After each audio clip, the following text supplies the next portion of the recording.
It's a great pleasure to introduce Lev Birbrair, professor of the Federal University of Ceará, and he will speak about two normally embedded Hölder triangles, pizza and beyond. Lev, you can start.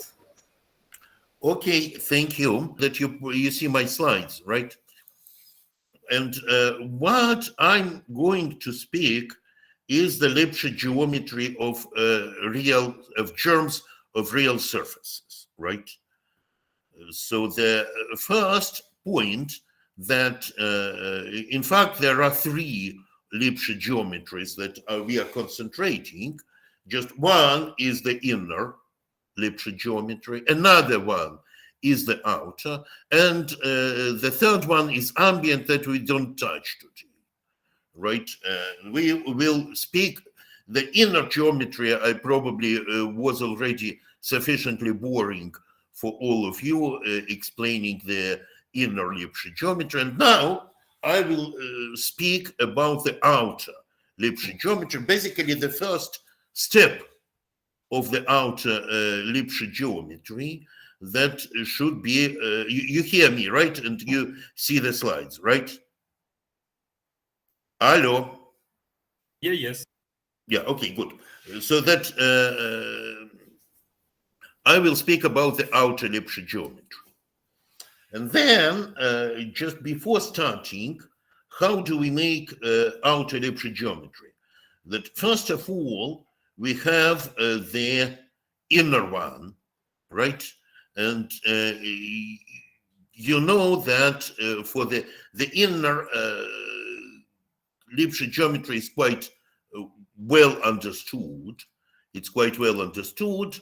And then you see what I will be talking about. I'm talking about, let's say, or semi-algebraic germs of surfaces. I mean, by the surfaces, I mean the semi-algebraic germs of dimension 2. And it doesn't matter where they do live. They can live in quite high dimensional space, but my only point is that they have, so the surface germ is a germ of two-dimensional semi-algebraic or definable or subanalytic, but actually, let's also suppose that I'm talking about semi-algebraic things, right?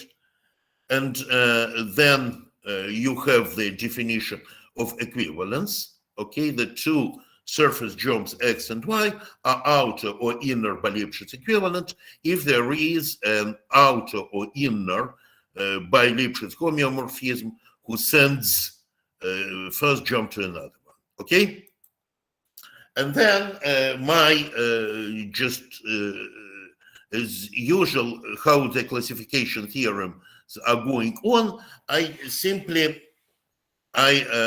subdivide and I make a partition of a germ of the surface into so-called standard Hölder triangles.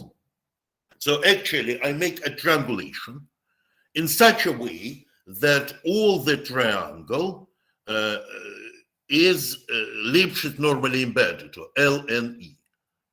Just I come back to the definition of L and E sets, that if the two metrics, inner and outer, are by Lipschitz equivalent, okay?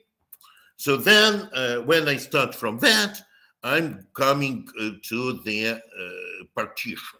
So I partition my germ into the triangles, which makes a triangulation.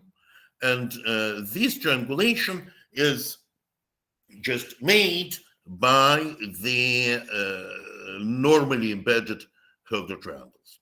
Okay, so this is the first step, and I make a partition. into normally embedded Hilbert triangles, and just somehow I also have somehow canonical partition. I have somehow canonical partition that I won't describe, but it will be, but I always have this. It's not the minimal partition, but there is a sort of canonical partition, and it is the existence of this partition follows from the work of Andrei Gabrielov and Emmanuel Souza, who was our joint student. Okay, so that suppose we have a canonical partition into normally embedded Hilbert triangles, and is it enough? And this was the first question. And actually, when we were thinking about that in the beginning, it's in fact, what I'm talking about is a big joint project with Alexandre Fernandez, Andrei Gabrielov, and Rodrigo Mendes.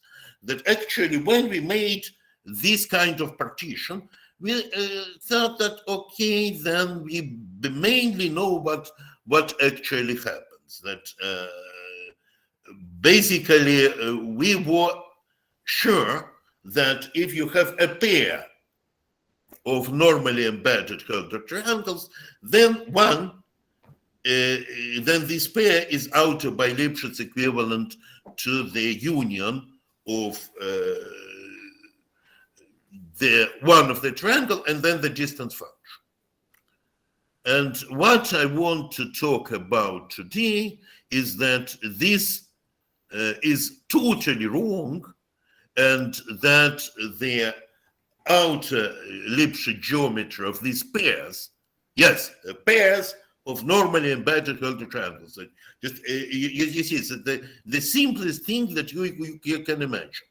That just two things like this. These two things like this, as in this picture, that are situated somehow in some space. And I want to see what happens with outer geometry of these pairs. And the conclusion is that this geometry is surprisingly non-trivial. And this is totally wrong, that one is the pair is the triangle and the distance function, the graph of the distance function. No. What is our goal? Our goal is just to understand this geometry of this pair, of the pair of beta. We suppose that they have the same beta, right? The exponent, let me come back again to the picture. The beta is this exponent of Hilbert triangle that is bigger or equal than 1. So, and then our goal is just to create a discrete invariant such that these pairs are, so you take one pair and you take another pair, that they are outer by Lipschitz equivalent if and only if these discrete invariants are the same, right? Lev, I'm a bit lost. By pair, what do you mean? You mean that you take the product? Union, I mean the union of two normally embedded Hilbert triangles. But it's a disjoint union. It's I don't see what you mean. I have one triangle like this, and I have another triangle like this. That's it. Mm-hmm. Okay, and I suppose that they have the same vertex. Okay. I always suppose that they have this. I'm sorry, that this is this is how we make pictures. So that, and you will probably, it's the last two-dimensional picture that you see. And then also, I will be making one-dimensional pictures as usual, and my one-dimensional pictures will present the links. So what does it mean? The link of a surface which contains is obtained as a union of two Hilbert triangles, and this surface. So suppose they intersect only in the singular point. Okay. Another question is, when you speak about partitions in surfaces, you need to identify B-Holder triangles with the member of the partitions, and Yes. this identification should be what? Lipschitz? So What is the definitions of a partition? Suppose you have a local triangulation, right? Mm-hmm. This partition is a local triangulation, and the theorem is that there is a local triangulation such that each triangle of this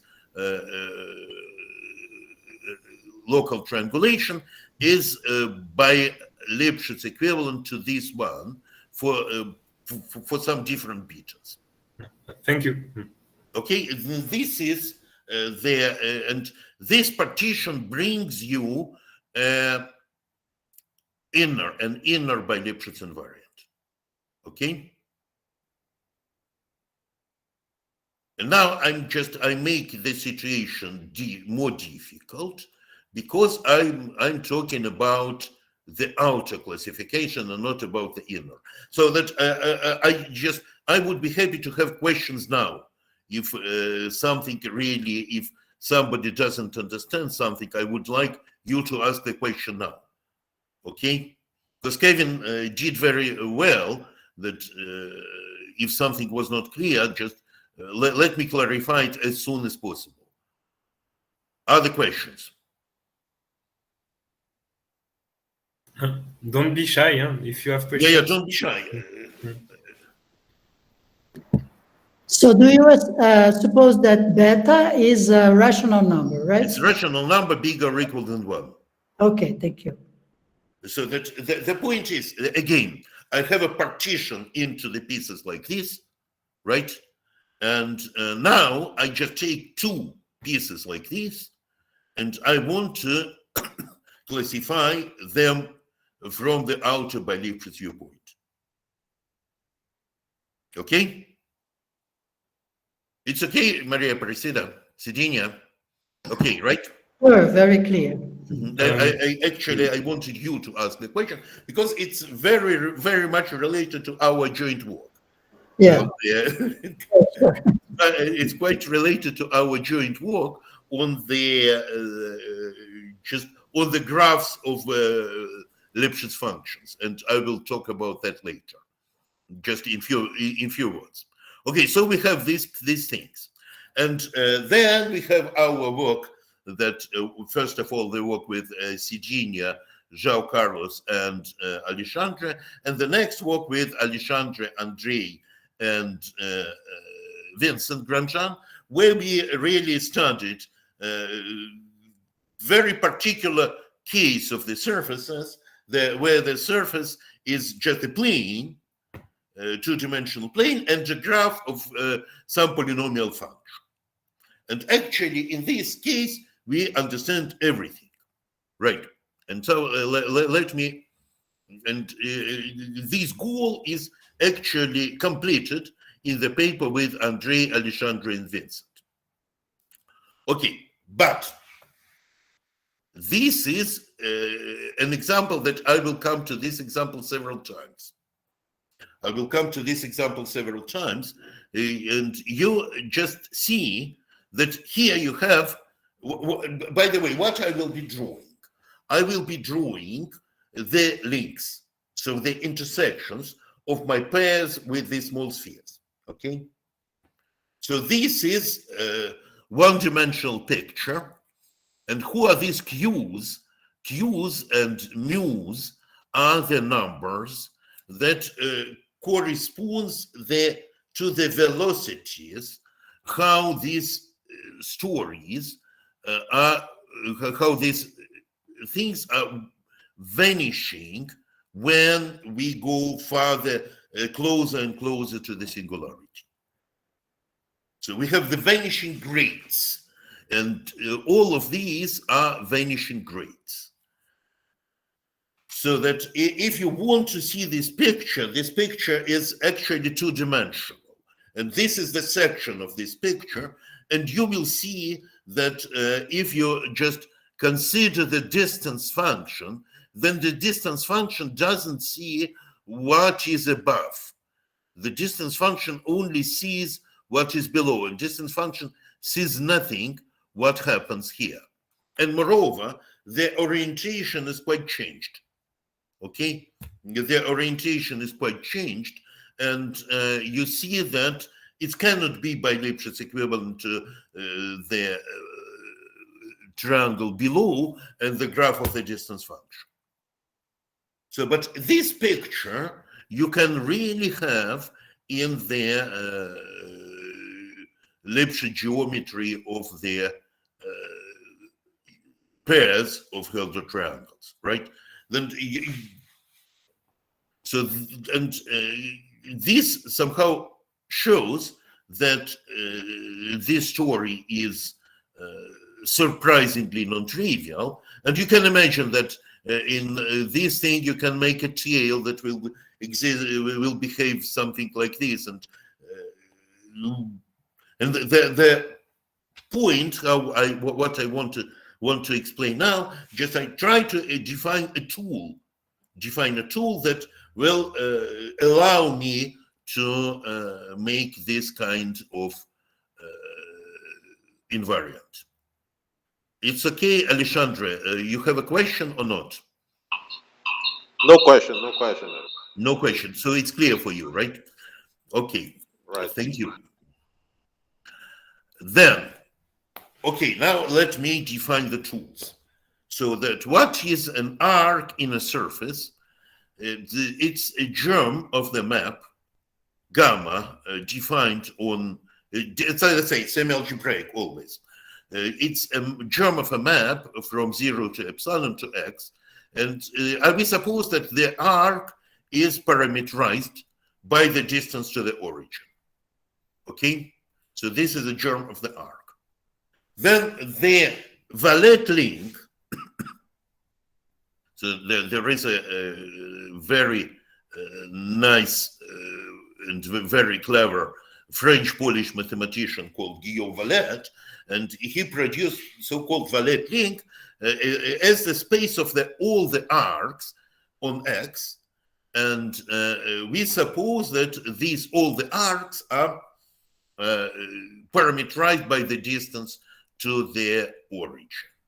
So that, you know, just don't mix it to the Foucault invariant, where he just was talking about the space of all the analytic arcs. No, I'm talking about the semi-algebraic arcs, and in such a way that they are parameterized by the distance to the origin.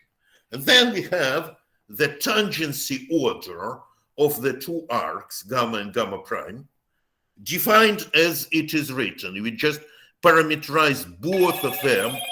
We parameterize both of them. I'm sorry, I have to disconnect this stupid phone. And then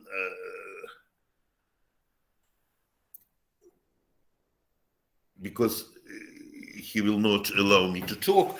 And then the tangency order, I just take a semi-algebraic function depending on t, just gamma of t minus gamma prime of t.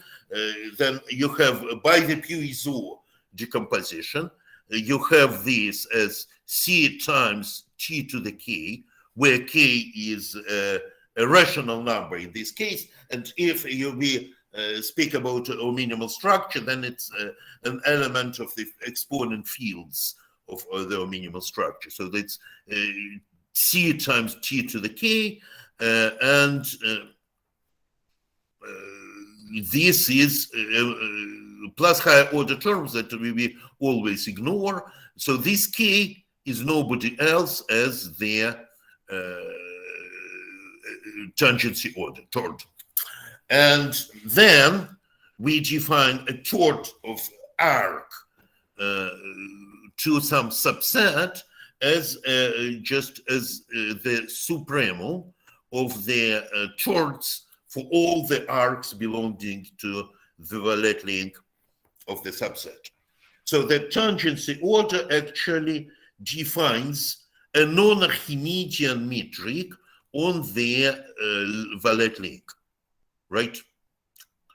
And then, just recently it became popular, especially in the lectures of Patrick Popescu-Pompou, that he was somehow just always interesting how to relate the non-Archimedean fields with the singularity theory. And this is one of the examples, okay? So that we have the tangency order, and the tangency order defines a non-Archimedean metric, okay? Just, we are talking about non-singular arcs. That arc is called non-singular if it actually lives in some Hilbert triangle, some normally embedded Hilbert triangle. It lives as interior. It lives as an interior arc in some normally embedded Hilbert triangle.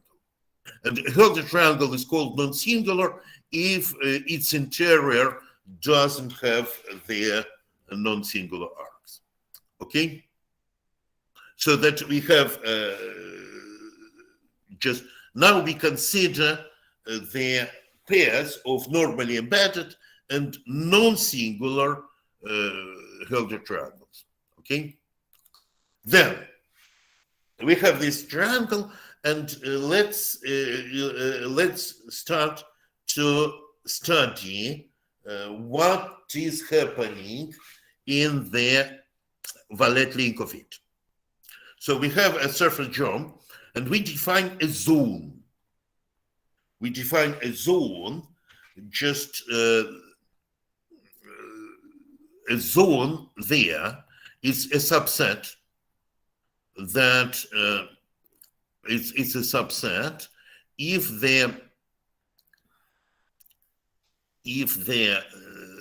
you have any two arcs on this subset, then the Hilbert triangle bounded these two arcs also lives in this subset. So that the definition is somehow connectedness in the terms of the Hilbert triangle. That actually it's somehow a stupid thing, because this valid link is somehow totally disconnected.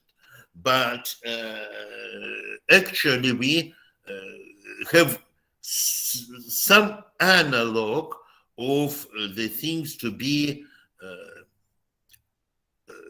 just arcwise connected. Okay, so the germ is a subset. A zone is a subset of the germ, which is, it's not necessarily a Hilbert triangle. It's maybe not at all. But the point is that if you have any two arcs in the zone, then the Hilbert triangle bounded by these two arcs, that I will have the notation T gamma gamma prime. Now, this is a Hilbert triangle. Let me come back again to the picture. Let me come back on the picture of the Hilbert triangle. That you can imagine that this is a triangle. Here it's gamma prime, right? And it could be curvilinear. It's much more curvilinear than it is here, right? And then, so this is the Hilbert triangle bounded by the two arcs, right? And this is called a zone. And what is the order of the zone? The order of the zone is the infimum of all the chords, all the tangency orders of any two arcs who live in the zone. Lev is in general, if you have a concrete surface gem singularity, so with given by equations, yes. is it simple to describe what is valid links and the zone? No, but just the valid link just take all the semi-algebraic arcs who live in this Hilbert triangle.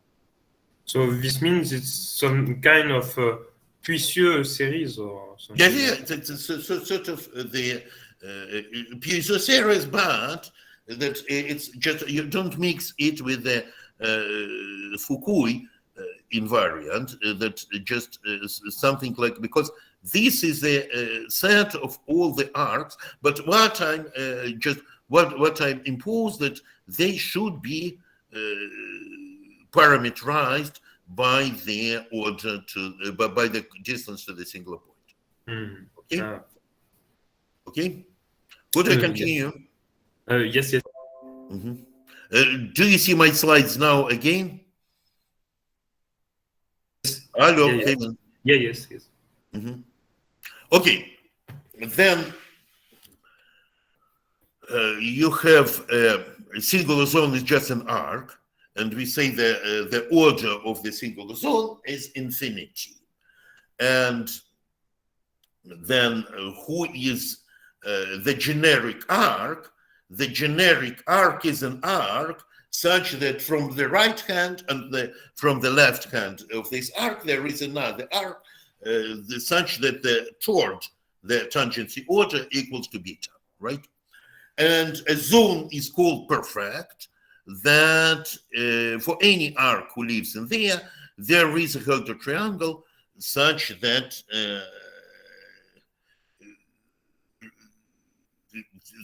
I'm sorry, that actually it means that the zone is called perfect if all the arcs there are generic. So it means that it doesn't matter for you which arc to choose. Okay, these are, so that just I stand on that a little bit more than, because this is the tool. The zone language is a tool how we are going to describe the geometry. Okay, now the special case called pizza. So that you have a Hilbert triangle on XY plane, and we have a non-negative Lipschitz function on this T, such that this function is equals to 0 at 0. And then the second triangle, T prime, is the graph of this function. As I told you that this thing we can describe totally. So how we do that? How do we do that?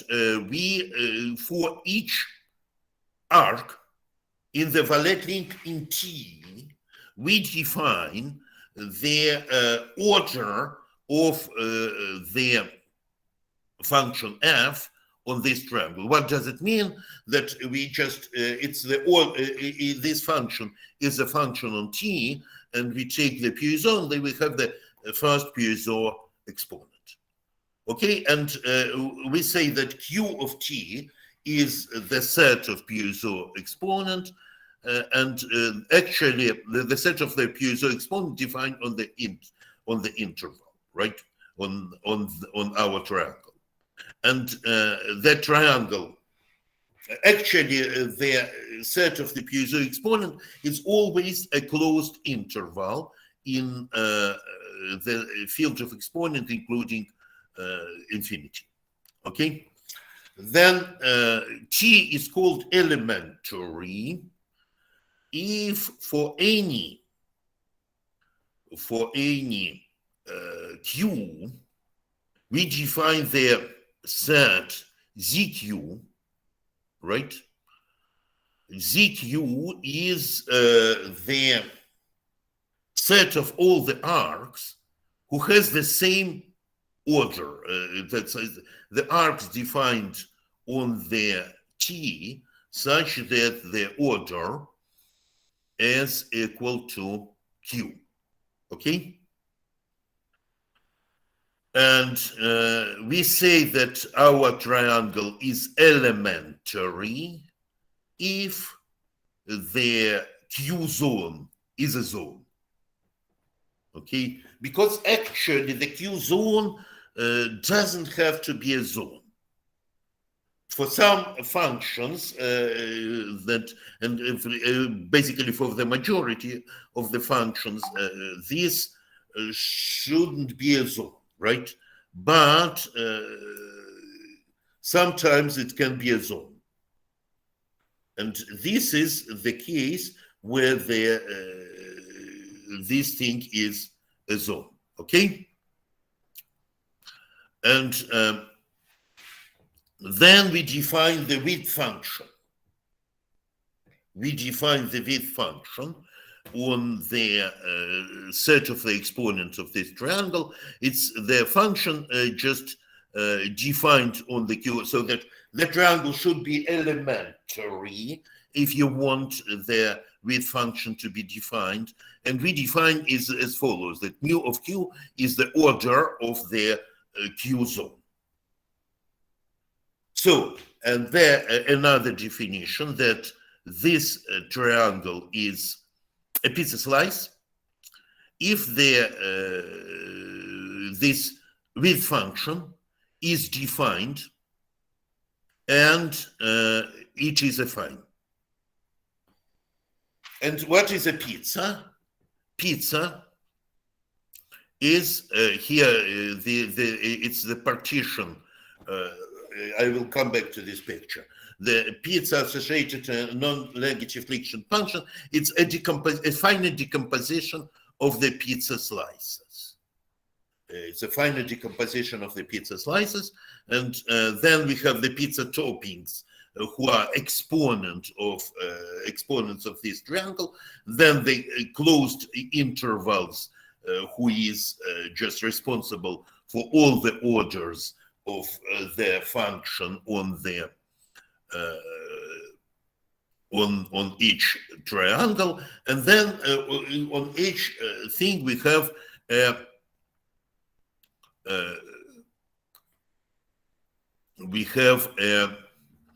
width function. And also we have a supporting arc, but I don't want just to fix your attention to the supporting arc. And the pizza is called minimum if the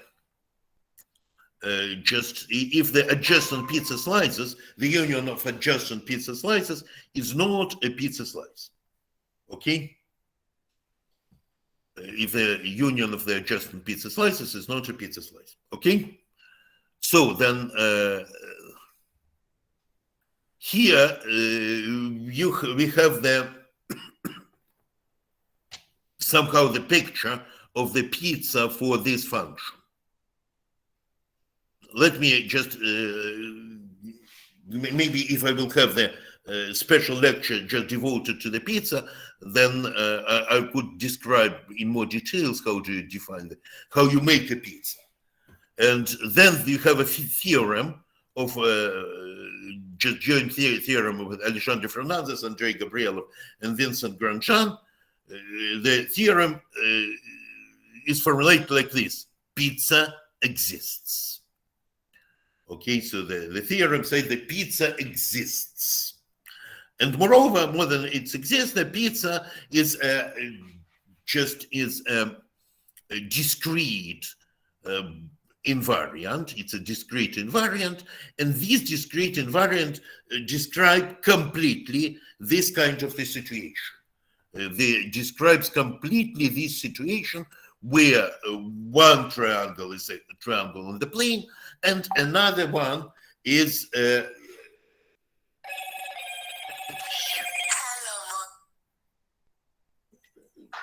I'm sorry, I have a lecture. I have a lecture now, and that I'm sorry, I cannot. I thought I disconnected my phone. I didn't. Okay, so that this thing is actually describes the situation of the situation where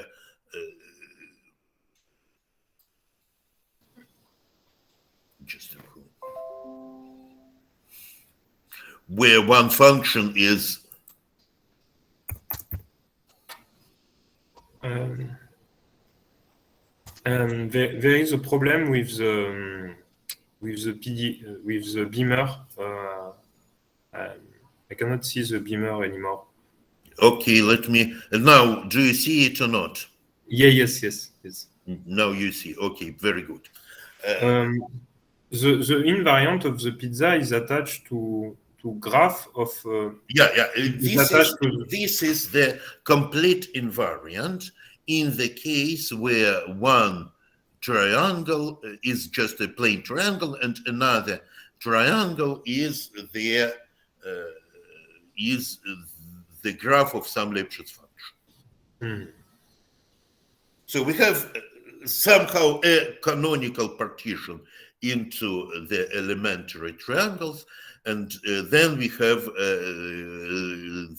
who are the pizza slices. Okay. So this is this is the situation where we understand perfectly what's happening. So what is beyond? Well, okay.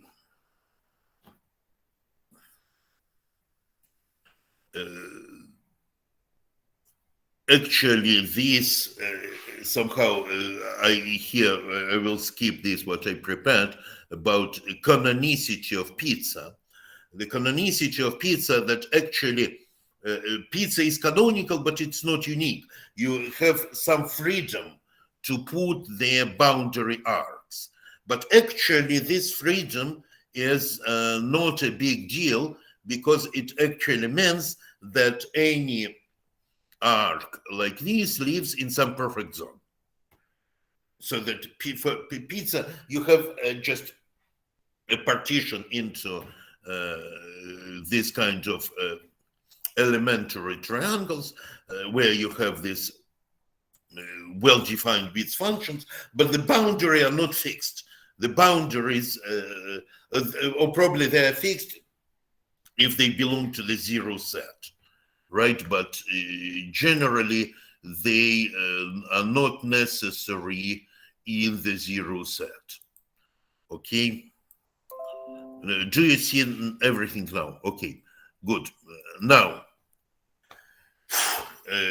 we are going to come to the just to the subject of my talk, so that we are not in this special case.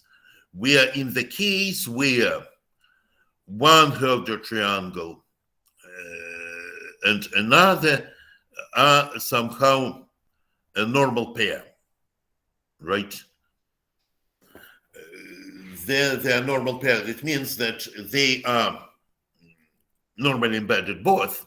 They have the same they have the same exponents, and moreover, for all the boundary arcs, the distance to another triangle, that's at the order or to another triangle, is just realized in a boundary arc. So this means that we have a normal pair. So that you have two, let me come back again to the picture of pair of triangles here. So that the distance of this arc, so here a point is an arc, right? So the distance of this one to the another triangle is just realized in the boundary arc, and here the distance to another is also realized in the boundary arc. Okay? So what's happening then? First of all, the question, how we come back to the case, how we just identify the case where we have a pizza, where the pizza just describes the geometry completely. And the pizza describes the geometry completely if one triangle is elementary with respect to the distance function. So that, and another one is also elementary with respect to the another distance function. But in this case, we have that just the previous situation, that this pair as just described by their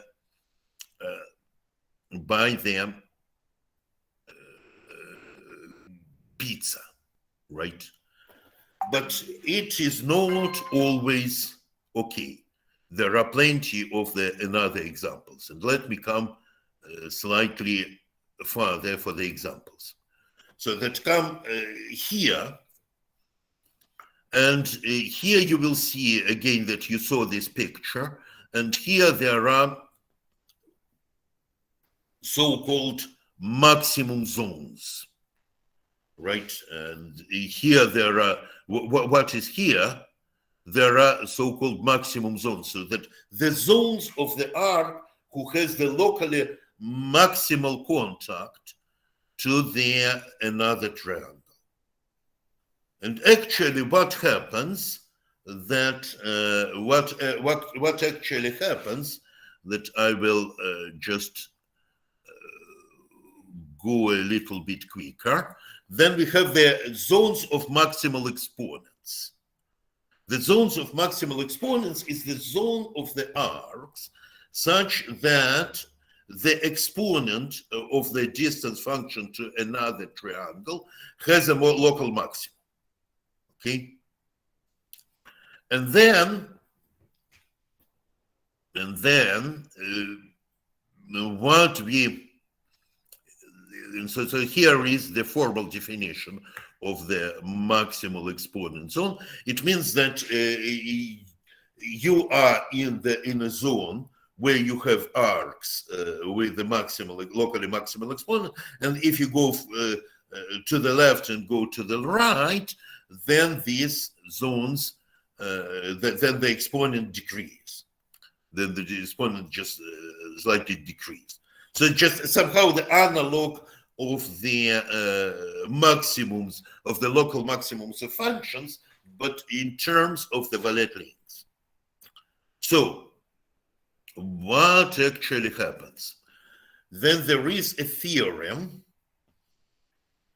A theorem, we consider the set of all the locally maximum exponent zones in the first triangle and in the second, right?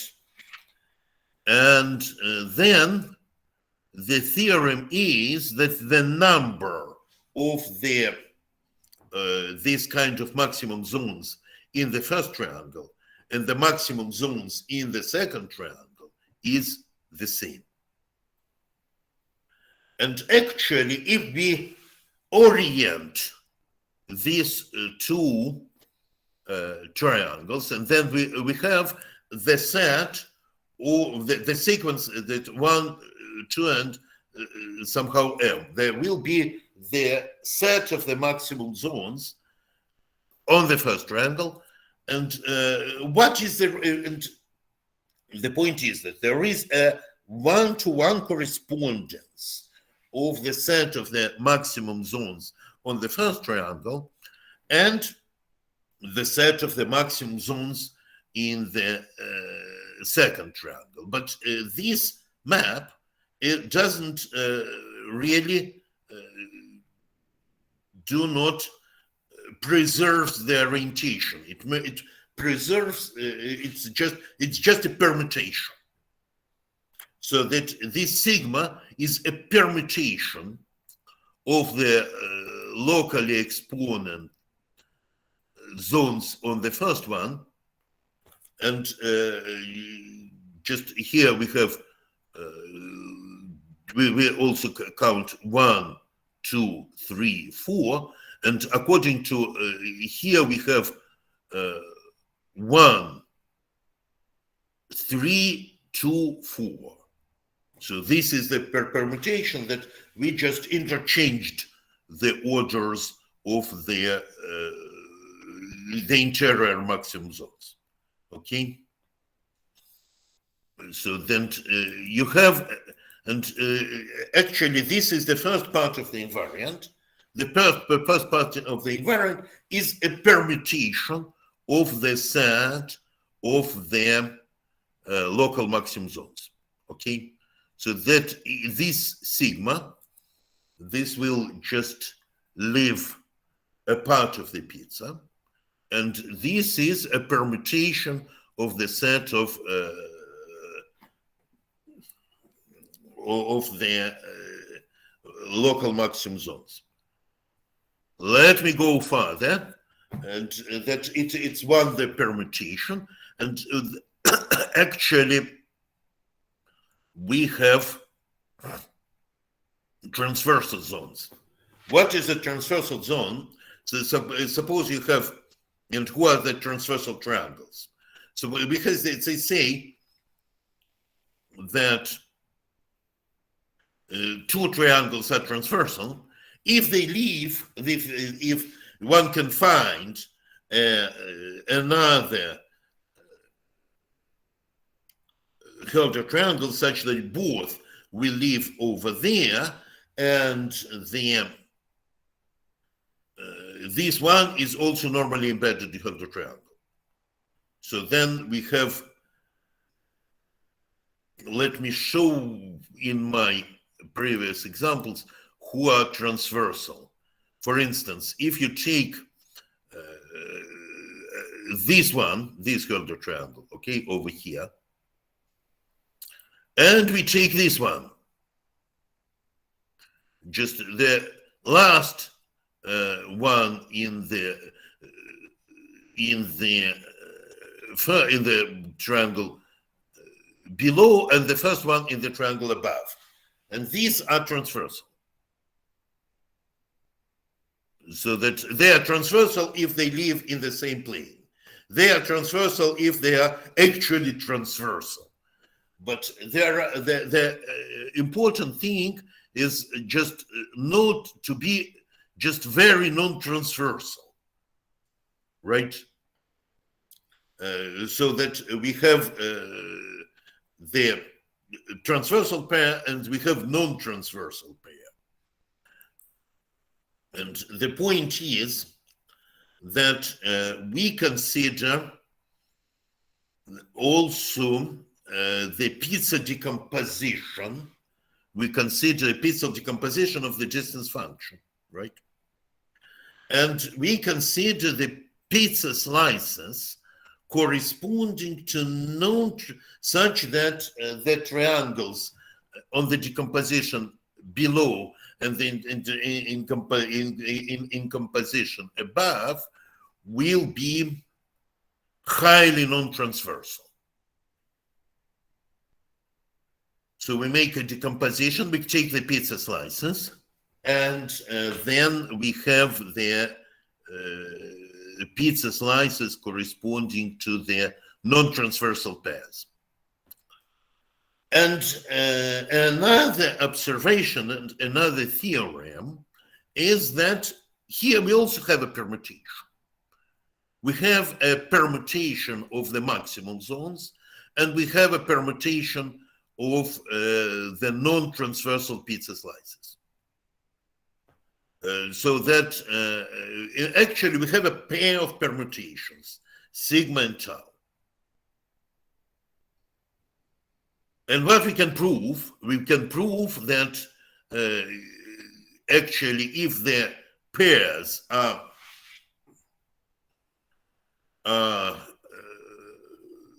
if the pairs are by Lipschitz equivalent, then the permutation sigma and tau and all the pizza toppings are invariant.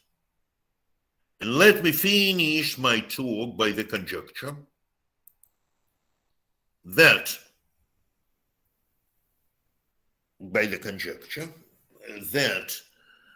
the norm, not this one, but this one, that